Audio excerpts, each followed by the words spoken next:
మీ పేరేంటి? మంకాల మహేష్. మహేష్ గారు ఏం చేస్తుంటారు? మాది కూలర్ కిరాణా వ్యాపారం. ఓకే మహేష్ గారు, మరి ఈ నెల 13న పార్లమెంట్ ఎన్నికలు జరగబోతున్నాయి. మరి ఎంపీగా మనము అభ్యర్థిని ఎన్నుకోబోతున్నాం. ఈ నేపథ్యం లోపల మరి మీరు ఏ పార్టీకి ఓటేయాలనుకుంటున్నారు? ఎటువంటి నాయకుడిని ఎన్నుకోవాలనుకుంటున్నారు? మేము బీజేపీకి ఓటు వేయాలనుకుంటున్నాం. ఎందుకంటే నరేంద్ర మోడీ మనకు కనిపించే దైవం. ఆ విషయం అందరికీ ఈసారి ఖచ్చితంగా మనం హిందువులం అయి ఉంటే ఖచ్చితంగా నరేంద్ర మోడీ గారికి ఓటేసి అతనిని గెలిపించడం కాదు, మన జీవితాలు మన పిల్లల భవిష్యత్తు బాగుపడాలి అంటే ఈసారి ఖచ్చితంగా నరేంద్ర మోడీ గారికి ఓటేసి మనని మనం గెలిపించుకోవాలి. మరి మహేష్ గారు బీజేపీ పార్టీకి ఓటేస్తానని చెప్పారు.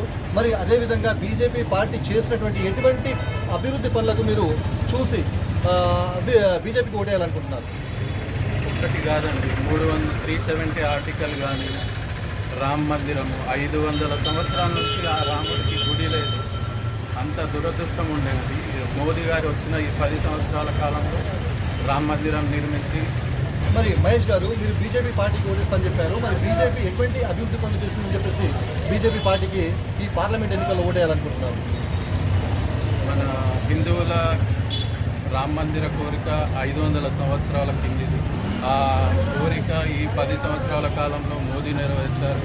అంతేకాకుండా 370 ఆర్టికల్ ట్రిపుల్ తలాక్ రద్దు చేసి మైనార్టీ వాళ్ళకు కూడా ఎంతో ఉపయోగకరమైన జియో తీసుకొచ్చారు. దానివల్ల మైనార్టీ వాళ్ళు కూడా మోదీకి సపోర్ట్గా ఉండి మోదీని గెలిపించాలని చూస్తున్నారు.